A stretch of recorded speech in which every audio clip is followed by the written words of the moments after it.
Good morning and a warm welcome to today's online event to mark International Cooperatives Day. My name is Ian Rees and I'm Chair of Llafur, the Welsh People's History Society. It's my great pleasure to introduce today's event, which has been organised on a collaborative basis between Llafur and Co-ops and Mutuals Wales. The theme for today's event is Robert Owen's Legacy: What Lessons Can We Learn from the 21st Century? And is one of a series of events in 2021 to mark the 250th anniversary of Robert Owen's birth. You should all hopefully have received details of the various other events organised by Co-ops and Mutuals Wales, which have been taking place since March, and today's event marks the culmination of these celebrations. It will consist of two main sessions, the first led by Llafur, and after a short comfort break, the second led by Co-ops and Mutuals Wales. We hope to finish around 11:45. Just before we get underway, one housekeeping issue. Can I ask everyone to make sure the microphones are muted? Feel free to leave your cameras on if you wish. If you would like to participate at any point, please enter your comment and questions on the chat function. Thank you. So, on to today's first session, led by Llafur, which will consist of a lecture by Llafur stalwart, Professor Chris Williams, on Does Robert Owen's Legacy Still Resonate in the 21st Century? Here to chair the session and introduce our main speaker is long-standing Llafur member Mick Antonew. Of course, Mick is the Welsh Labour and Co-operative Party member of the Senedd for Pontypridd. Mick, many thanks for taking time out of your busy schedule to join us today, and over to you. Well, firstly, welcome everyone, Croeso, and it's a great honour to be chairing this opening of the event. Just to say that Chris Williams, who I'll be introducing in a minute, will speak for approximately 40 minutes, and there will be time for questions after that. So if you can put your questions succinctly into the chat room at the end, I'll make sure I take them in batches so everyone gets an opportunity to participate in this. Professor Chris Williams is a Professor of History and Head of the College of Arts, Celtic Studies and Social Sciences at University College Cork, having previously taught at the Universities of Cardiff, Swansea and Glamorgan. With the late Noel Thompson, he edited the volume Robert Owen and His Legacy, with University of Wales Press of 2011, to which he contributed an essay on Robert Owen and Wales. His essay, Robert Owen, Socialist Visionary, was published in Llafur, the Journal of Welsh People's History, in 2010. So without more ado, I'll go straight over to you, Chris Williams. Thank you very much, Mick. That's very kind of you. And I hope that screen is now visible. Is my screen visible? Yeah, great. Thanks very much indeed. Great pleasure to be here this morning. Thank you very much for the invitation. I know we're on a fairly tight schedule, so I will get going straight away.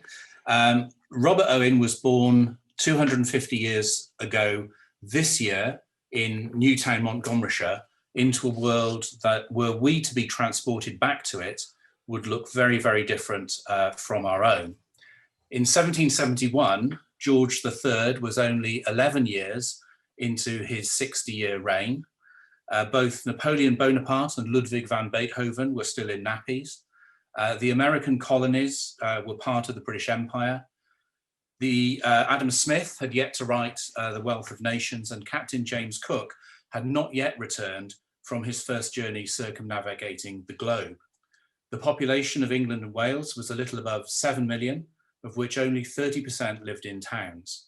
Average life expectancy was 36 years, and only 5% of the adult population had the vote.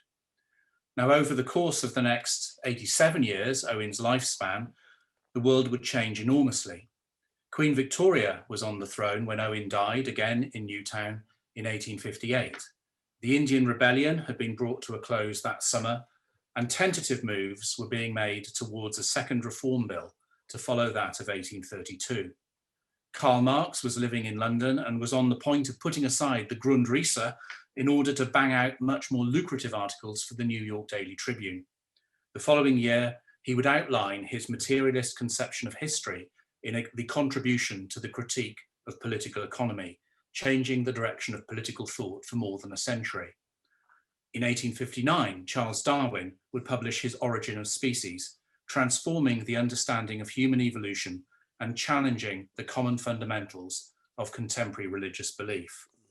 Across the United Kingdom, 9,000 miles of railway line were carrying almost 150 million passengers. More people were living in towns than in the countryside, and the 1861 census would show that the population of England and Wales had trebled over the previous 90 years. Average life expectancy had improved, but only from 36 to 41. Now, I begin with this brief historical overview in order to emphasize both the essential otherness of the society into which Owen was born and the rapidity with which it changed over the course of his life. And this is important because I believe that we must always see Owen in his context. The great scholar of Owen and the Owenites, J.F.C. Harrison, noted that for each age there is a new view of Mr. Owen. And there is no doubt that Owen's life and writings have been regularly ransacked by those seeking his beyond the grave endorsement to a policy, principle, or ethical stance which didn't exist in a recognizable form during his lifetime. Given that he believed that Owenite halls should have high ceilings in order to allow space to disperse bad airs, I'm only waiting for someone to claim him for public health guidelines against the coronavirus. To be so pliable is, of course, the fate of many great thinkers, and Karl Marx and Charles Darwin provide further excellent examples. But it does mean that in seeking 21st century resonances for Owen's ideas, actions, and writings, we have to be mindful of the friction involved in transferring them across approximately 2 centuries of profound social, political, economic, and technological change. Owen was born into a different world from ours. He died in a world very different again, but it's still a long way from the Britain of 1858 to that of 2021. To be able to connect back in whatever form and however selectively to what Robert Owen published or did became a common strategy for the British Labour and Co-operative movements. The inscription on the Owen Memorial in Kensal Green Cemetery in London, erected in 1879, was very close to a socialist canonisation. He originated and organised infant schools. He secured a reduction of the hours of labour for women and children in factories. He was a liberal supporter of the earlier efforts to obtain national education. He laboured to promote international arbitration. He was one of the foremost Englishmen who taught men to aspire to a higher social state by reconciling the interests of capital and labour. He spent his life and a large fortune in seeking to improve his fellow men by giving them education, self-reliance, and moral worth. His life was sanctified by human affection and lofty effort. Now, an objective assessment of these claims today would need to enter some qualifying statements, not least to the idea that Owen was a foremost Englishman. I think we have to be measured in our evaluation of Owen's achievements, appreciate that he was often part of wider progressive movements and currents of thought, and acknowledge his failings and some of the less attractive aspects of his personality.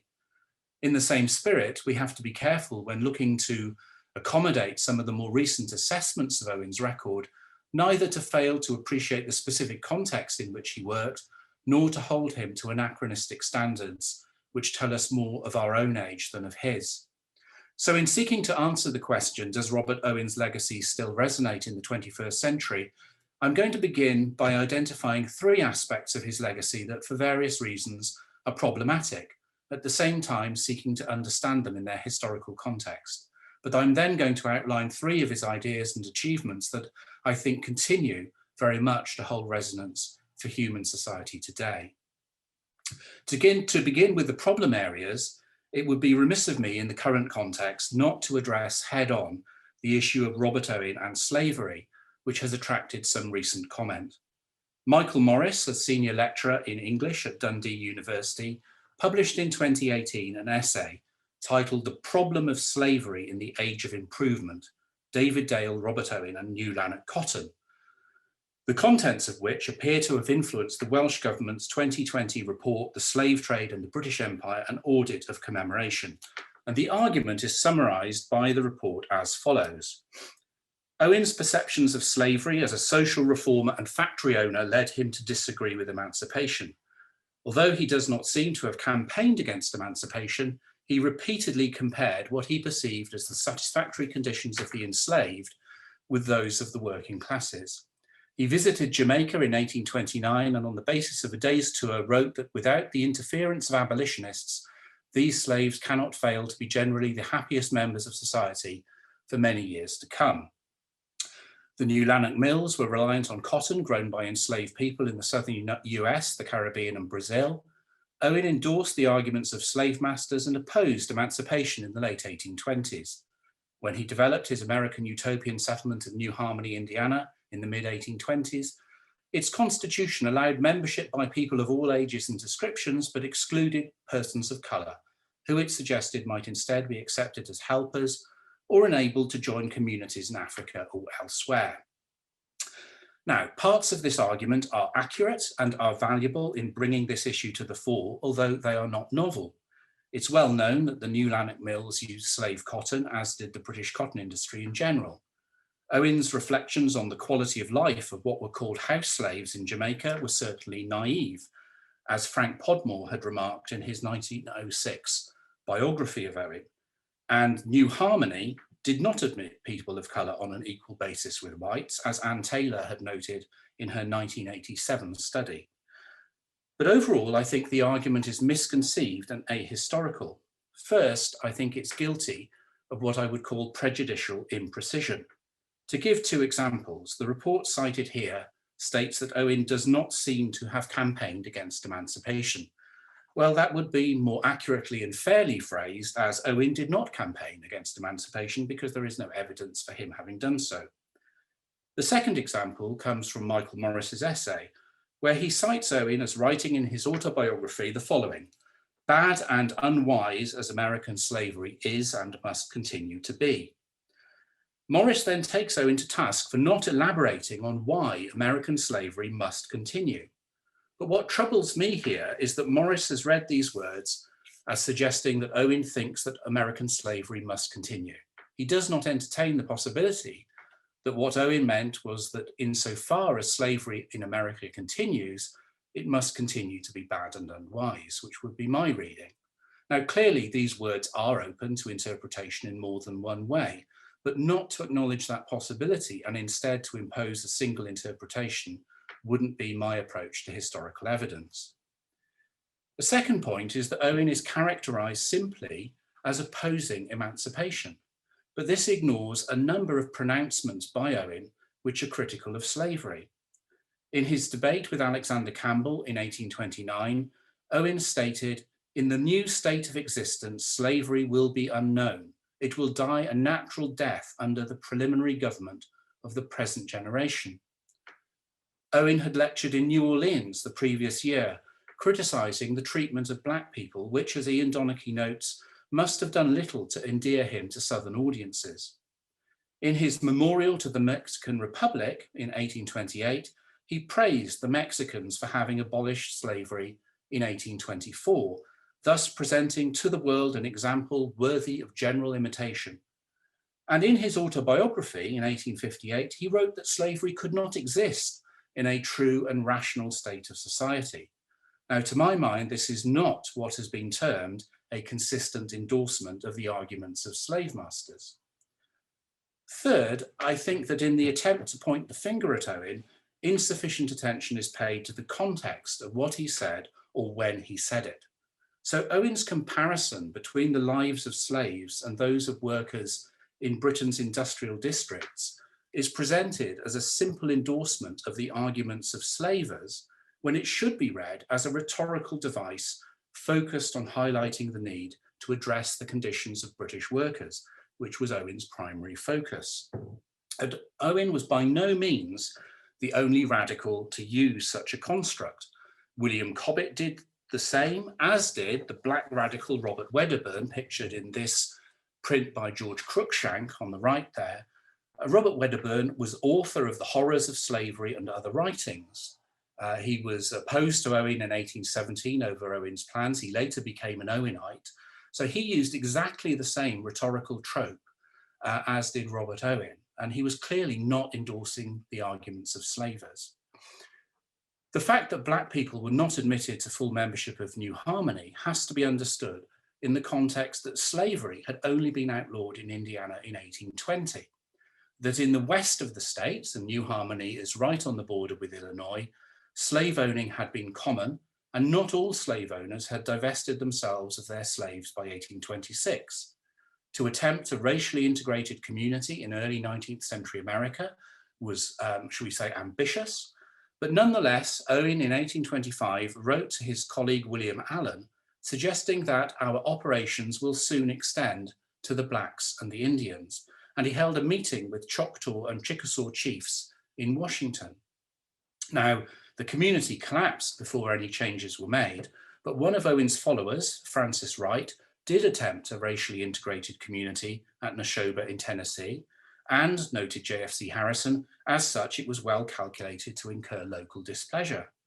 Owen was a trustee of that community, a position he would hardly have accepted if he had any principled objection to racial integration.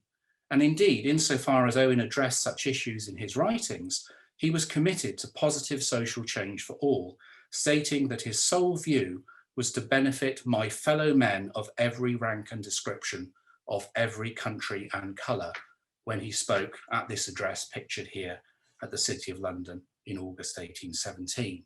So I'm afraid to say that overall, the Welsh Government report is insufficiently rigorous in its handling of the evidence.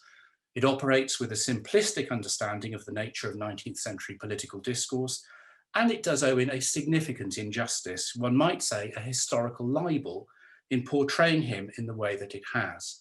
To put it in academic terms, the section of the report on Owen would not have got past any expert peer reviewers and needs to be revised and resubmitted.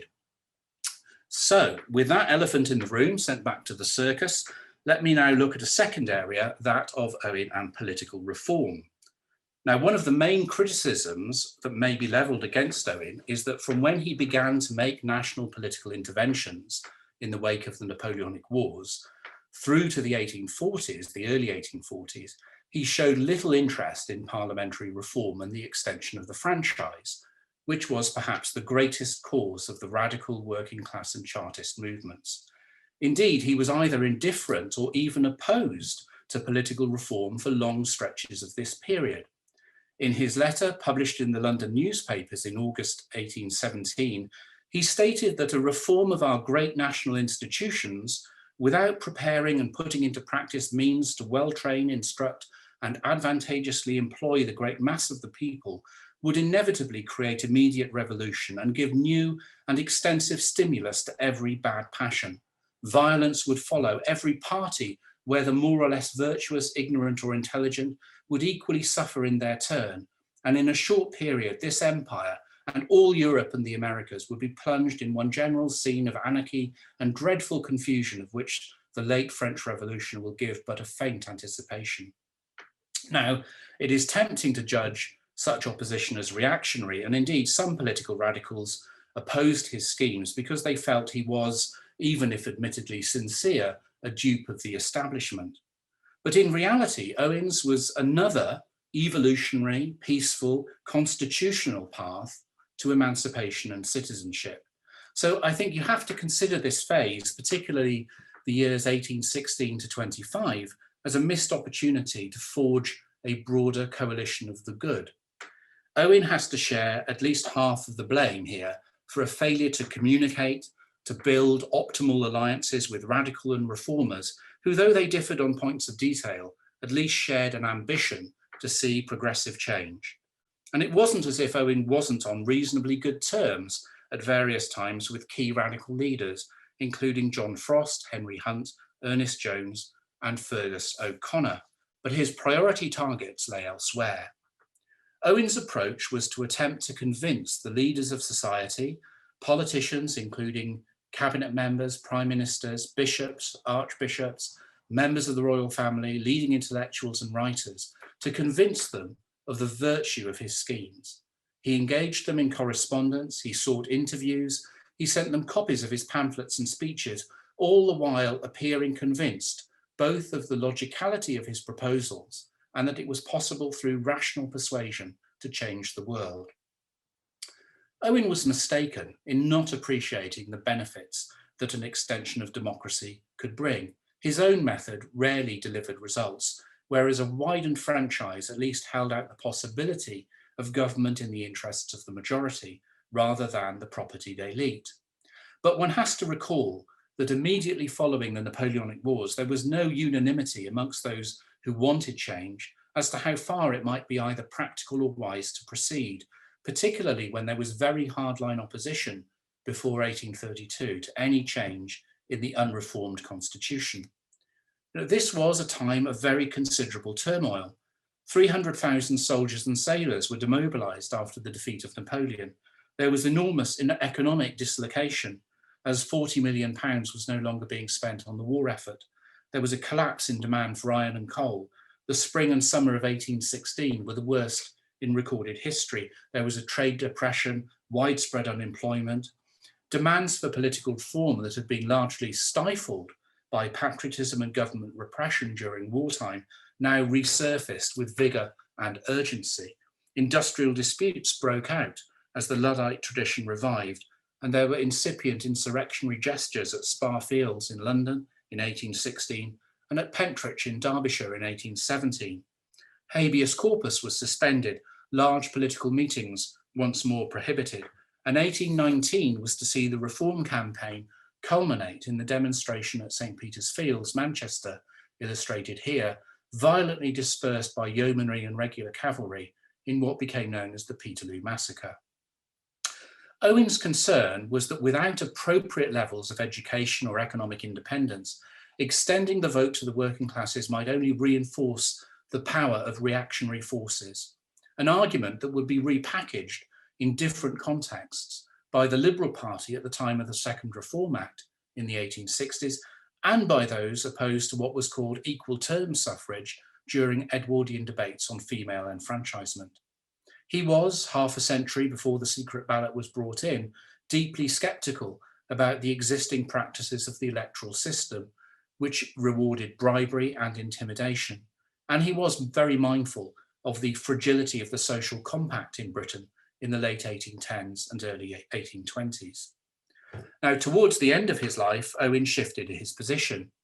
In his 1848 address to the men and women of France, he argued for a European Parliament elected by universal suffrage, operating on the principles of free movement of peoples within a free trade zone. I wonder what happened to that idea. He endorsed the American constitutional model and finally supported the 6 points of the Charter, believing that the working classes now had sufficient knowledge to enable them to assist all classes to gain, in peace and with wise foresight, the rights of humanity for all of every rank and condition over the world. This was too little and too late to have any impact, but it does indicate Owen's capacity to modify his views based on what he saw as new evidence. The final problematic area of Owen's legacy I might label his paternalism.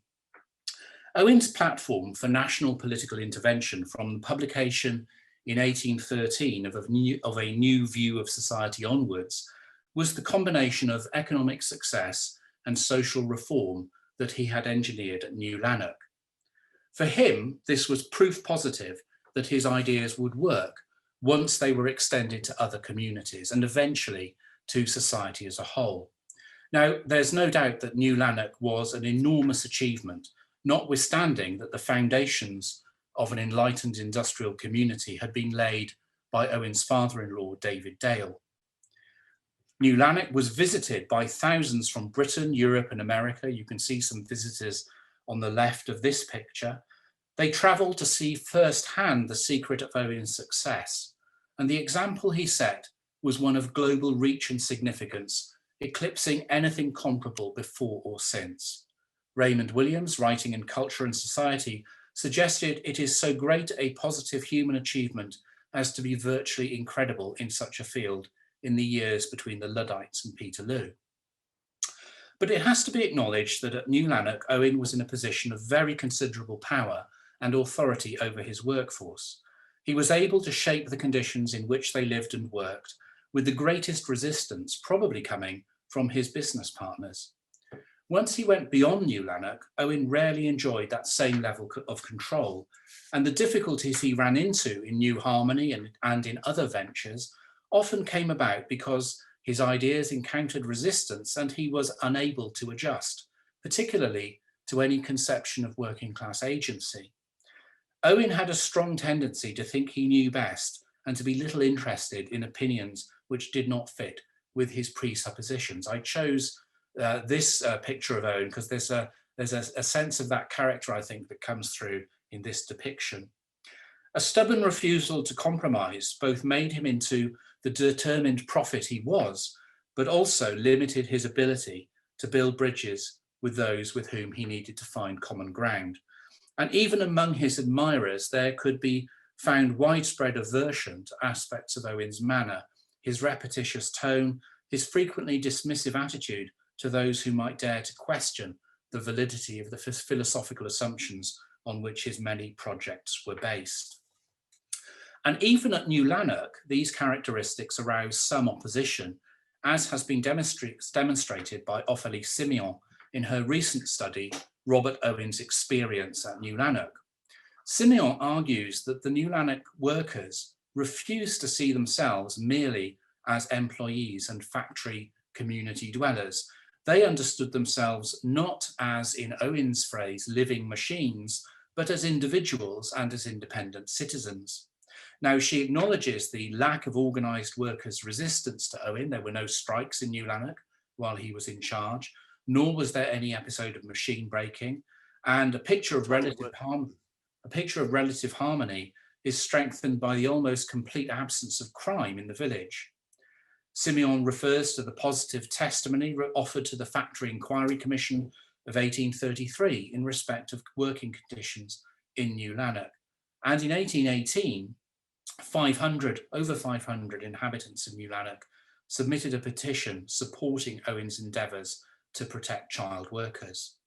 But Siméon explains that some inhabitants of Newlanark were expressing serious discontent with Owen's views on religion by the 1820s. And she stresses that there were limits to Owen's reforms, particularly insofar as they impacted on the private sphere. Workers resisted attempts to intrude on their domestic arrangements, even opposing the attempt to bring gas lighting to workers' homes. Owen's plans to train the women of Newlanark in the principles of home economics provoked resentment. Workers welcomed social opportunities, such as dances and concerts, but Owen's attempt to extend the principles of the Institution for the Formation of Character to adults through evening lectures met with little enthusiasm. And Siméon draws attention to the hostility expressed by workers towards Owen's offer to step in to take over the management of the Newlanark Friendly Society when it appeared on the verge of bankruptcy in 1823. The workers declared that they should be seen as free-born sons of highly favoured Britain, rather than be compelled by Mr. Owen to adopt what measures soever he may please to suggest on matters that belong entirely to us.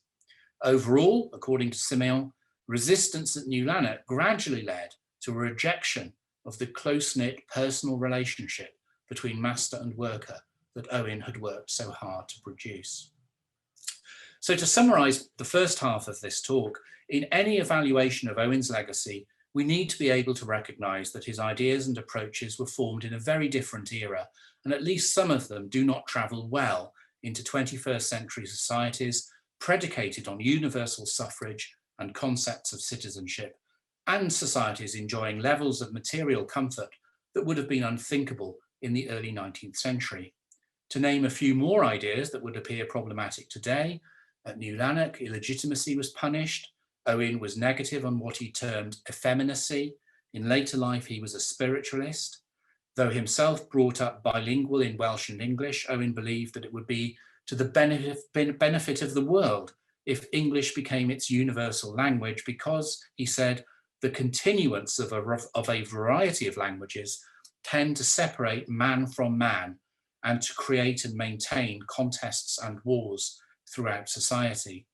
His plans for communities envisaged a clear gender division of labour, although, to be fair, he was also an advocate of the universal establishment of the just rights of both sexes. That said, for every area of Owen's thought that appears distinctly historical to modern eyes, one might suggest there is at least another that resounds, reverberates and resonates across the centuries. And although time constrains what I'm able to outline today, I will focus on three. Owen's personal story of achievement and his determination to use his success for altruistic ends, his focus on the child and education, and what I might call his concern for the whole person. Now, one of the foundational precepts of Owen's thought was that environment determines character. We might see this as unremarkable today, but in the late 18th and early 19th centuries, the idea that humanity's failings might not be attributed to the doctrine of original sin or be located in the inherent defects of individual souls was no less than revolutionary. So what was Owen's early environment, and how might this have determined his character and the trajectory of its development? Well, we can begin by noting that Owen was of humble birth. His father was a saddler, an ironmonger. His mother was a farmer's daughter. There was economic independence, but no wealth.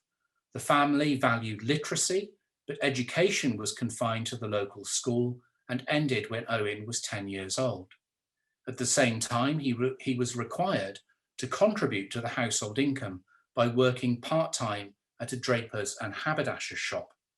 As the sixth child of 7, growing up in a very small town, his economic prospects locally were limited, so he left Wales to seek his fortune. With 40 shillings in his pocket, he journeyed to London and to his older brother William, who ran a saddlery in Holborn. Through his father's business connections, he found a new position as a draper's apprentice with James McGuffog of Stamford, Lincolnshire, and his first year was without pay, though with board, lodging and washing of his clothes. Over the next decade, Owen gained experience, wisdom, and accumulated some personal capital. Having started on wages of £8 a year with McGuffog, he moved back to London to a salary of £25, working at a drapery store on London Bridge, and then up to Manchester on a salary of £40 at John Satterfield's. There until he was 18, Owen deemed himself overflowing with wealth, having more than my temperate habits required. Obtaining a loan of £100 from brother William, he attempted a business partnership making cotton spinning mules with a local wire manufacturer.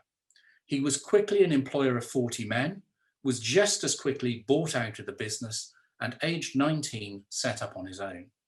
This was the stepping stone to Owen becoming aged just 21, manager of leading Manchester merchant Peter Drinkwater's cotton mill, responsible for 500 workers on a salary of £300 a year.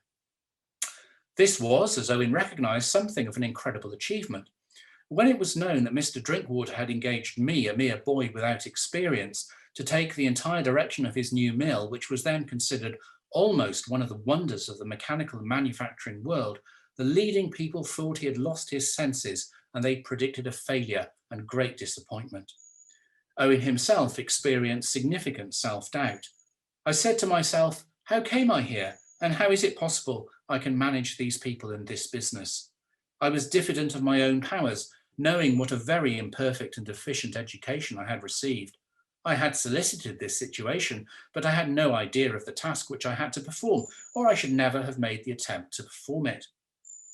Nevertheless, Owen was to make a great success of his management of Drinkwater's mill, staying for 4 years before becoming manager and joint partner of the Chawton Twist Company, building new mills in the south part of Manchester.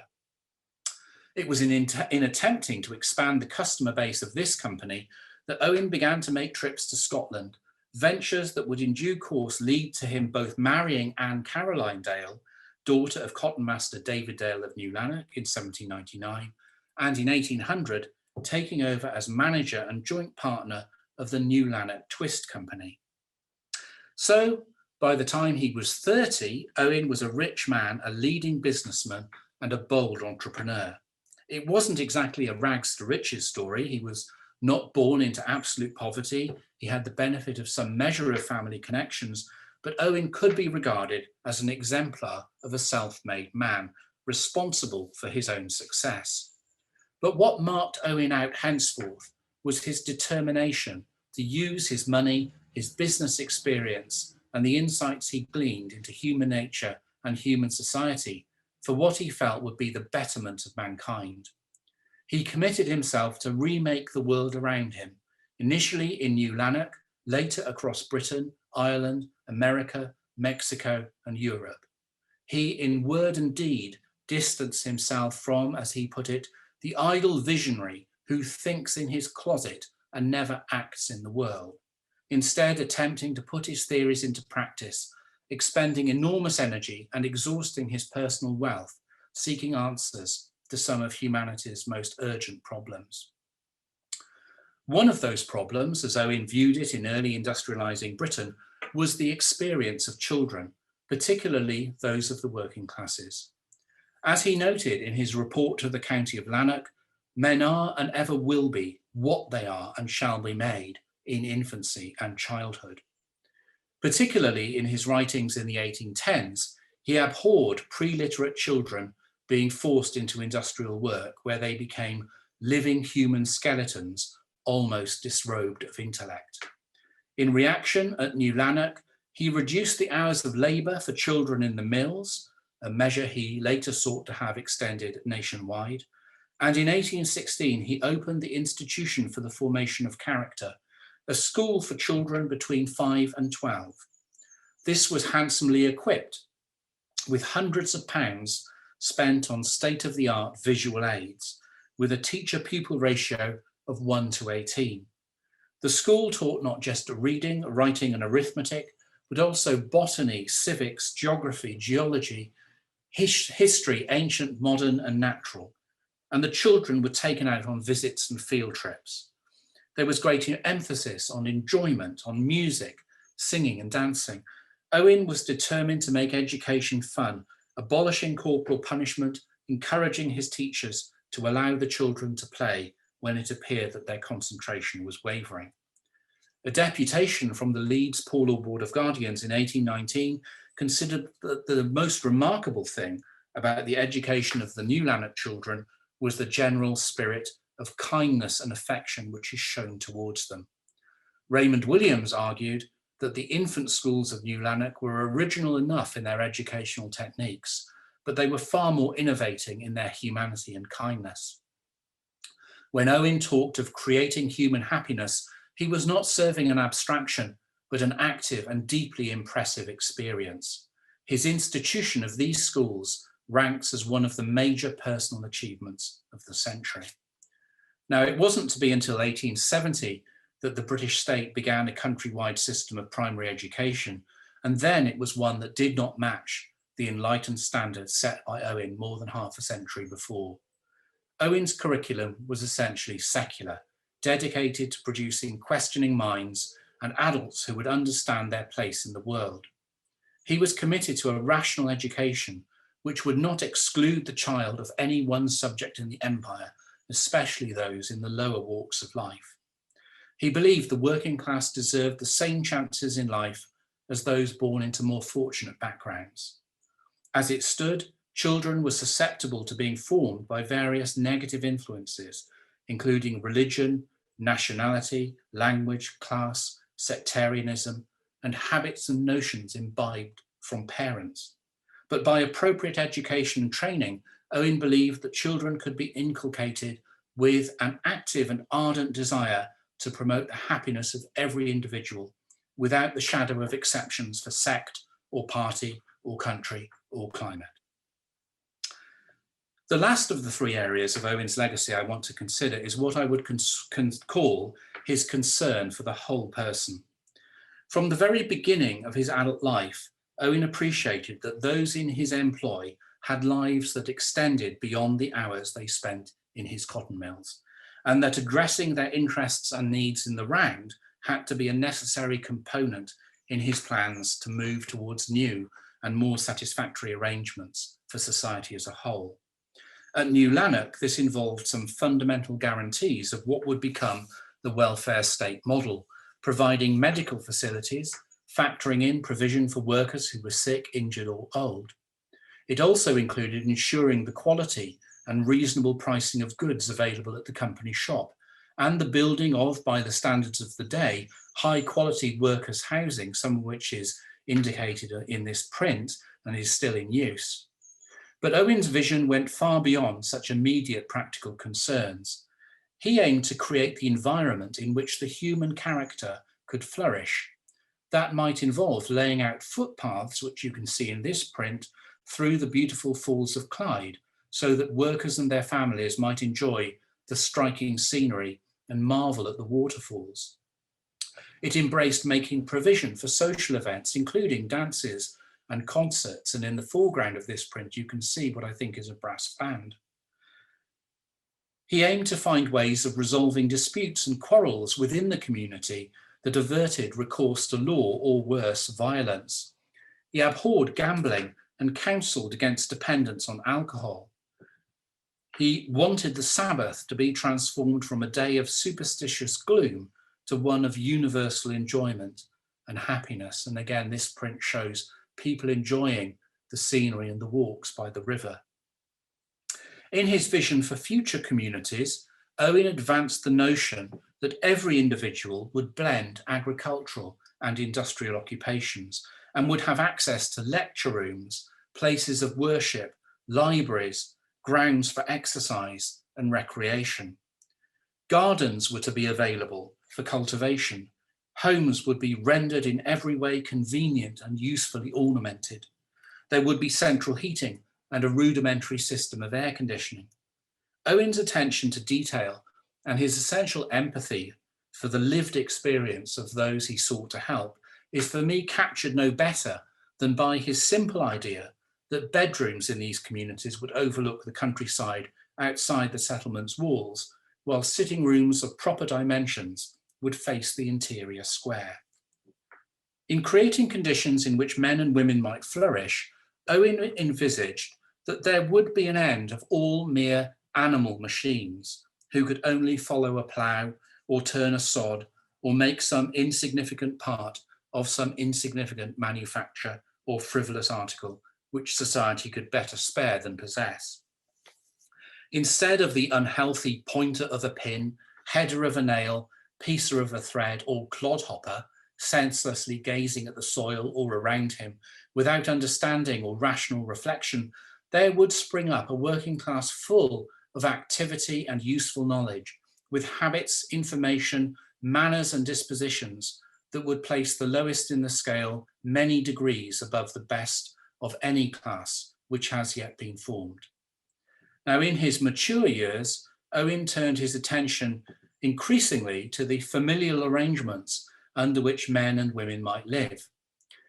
He argued for a more liberal attitude towards sexual knowledge, less constraint and more awareness in the dealings between the sexes, liberalised divorce laws, which gave equal power to man and wife. He was suspicious of the nuclear family unit, worrying that little circles or worlds of their own might provide insufficient variety for children, as well as exposing them to the erroneous treatment of untrained and untaught parents. George Cruikshank had his own take on Owenite ideas in this print. There are many other of Owen's ideas and works that could be identified as a resonant legacy. He was an advocate of what we would call today an ethical foreign policy, of transparent diplomacy, and of international arbitration.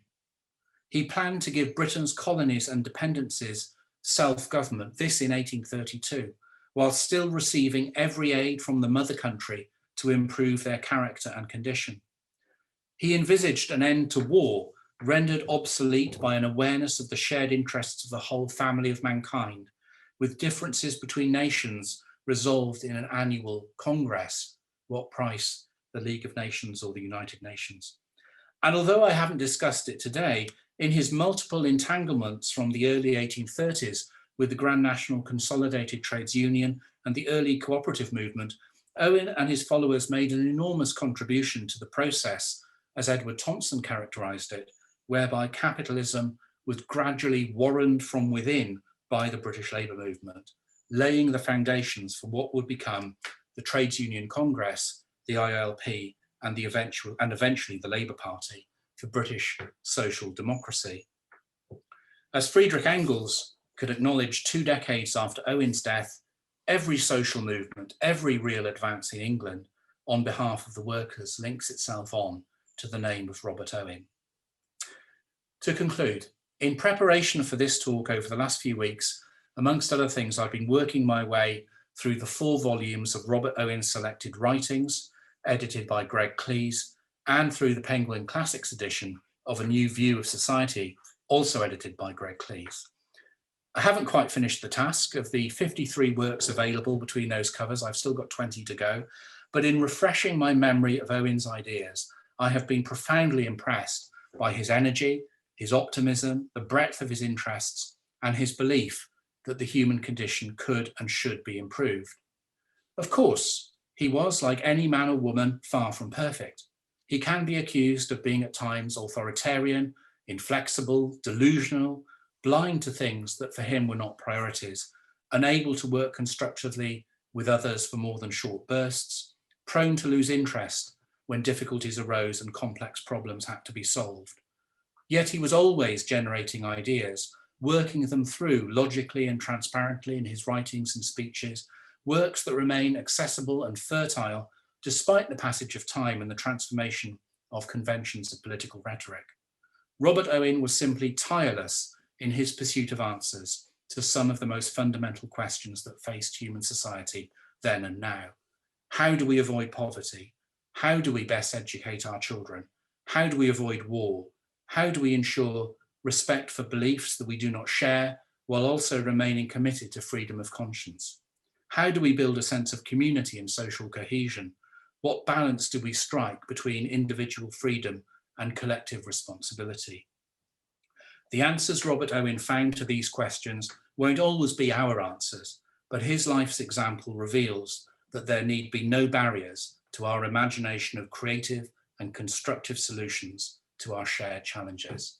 Thank you very much. Thank you very much, Chris, for what is a really inspiring opening talk. And I thought finishing off with those questions are almost the identical questions that we are asking at this very moment ourselves on a whole variety of social and economic issues, which I think is really, really important.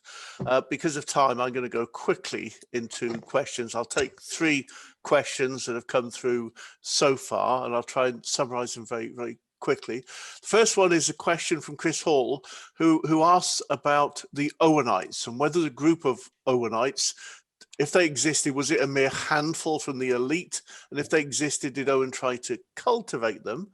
He also asked a little bit about, did Owen ever have any political ambitions or aspirations? And who would you say he would have supported politically, or movements, etc.? That was the first question.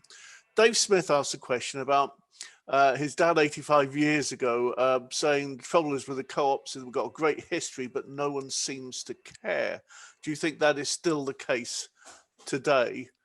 And then I'm just, well, the other question from Neil Mulholland, and then I'll go back over to you now, Chris. Can you discuss Owen's debates within the co-op movement, in particular the 1830s co-op congresses, where he clashed with William Thompson, who drew differences with Owen regarding some of the flaws in Owen's thinking and the practices that you have mentioned? If there's time, I'll try and take some more after this, but I'm aware of the limits we have. Thanks, Chris. Sure, thanks very much, Mick.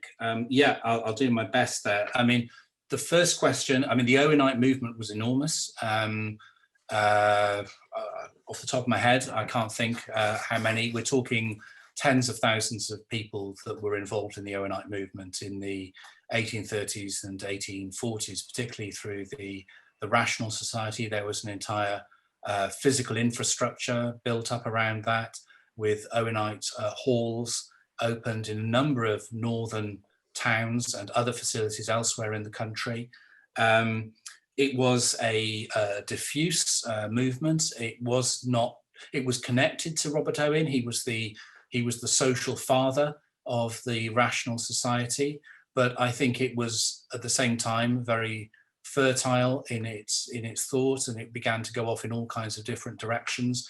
And that idea that Owen was unsympathetic towards the Charter, it gets very, very blurred on the ground because many people are involved in Owenite and Chartist movements. So the Owenite movement is, in a sense, almost a separate topic. And I was just talking at the end about Greg Cleese's edited volumes of Owen's works. He's also edited a significant multi-volume edition of the pamphlets of the Owenite movement, which is well worth a look.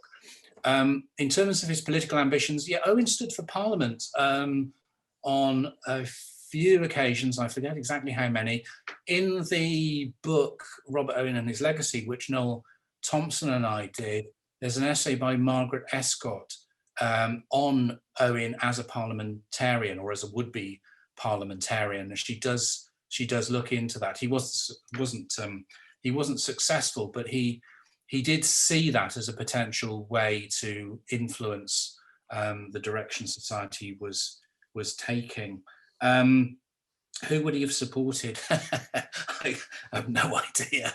I don't think, I mean, that's always a deeply problematic question. You're always tempted to sort of line him up with the people you support, of course. But I found it very difficult to think he'd be in sympathy with Boris Johnson. But I tell you what I do think, and I say this, observing British politics now from across the Irish Sea, I think he would be pretty impressed with Mark Drakeford's administration and the way it's handled the challenges over the last couple of years. I have to say that, and I say that as a former member of the Labour Party. Anyway, yeah, the history of the cooperative movement. Why don't we? I think the question was, why don't we, in a sense, value that? I mean, as a historian, I suppose I always think about in terms of history and historical connections. So for me, this is something that's very, very meaningful, and I think that history has got the power and must be seen as important in connecting the movements and the causes that we're committed to, and seeing where the sources of nourishment for that come from. Because I first went to Newlanark actually on holiday in 1994. I didn't know an awful lot about Robert Owen at that point. Profoundly enjoyed the visit, and in a sense, there's a connection that goes back there to me as an ordinary citizen, not necessarily as a historian, just visiting that site and understanding something of the impact of that man and what he achieved. So for me, history has to be everywhere in what we think about. Of course, you've got to treat it with respect, and I suppose that was what I was trying to say at various points in the talk there. You've got to appreciate this is a very different world he's operating in. It's a very, very different world. Life expectancy was such. Most of the people on this call, I suspect, wouldn't have been around, in the 1820s, because we wouldn't have lived that long. So, yeah, I think you always have to bear that in mind. The Cooperative Congress. Now, to be fair, I haven't read up on this very recently. William Thompson, of course, is a Corkonian, and if I look out of my window here in University College Cork and point in that direction, there is William Thompson House, which is where some of my colleagues in the School of Applied Social Studies are based.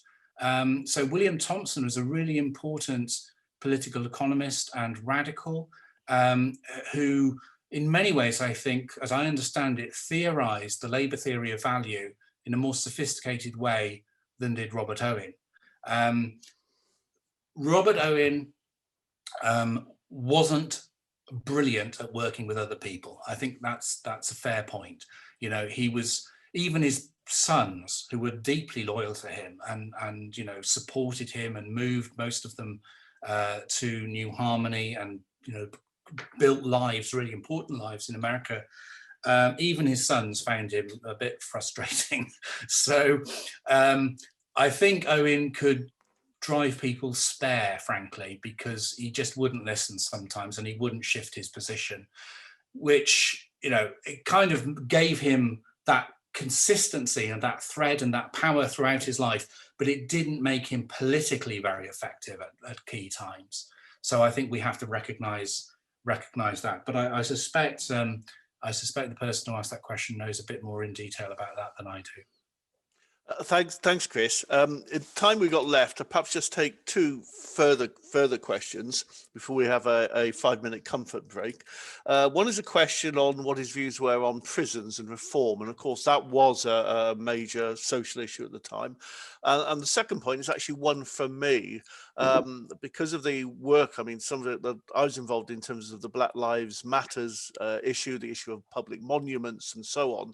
The comments in terms of the Welsh Government document, which really seems to me needs to be revisited, whether you've actually put those arguments in writing to Welsh Government to revise. It seems to me getting the record right is really important because of the legacy of inaccurate documents suddenly becoming taken as a sort of biblical correctness.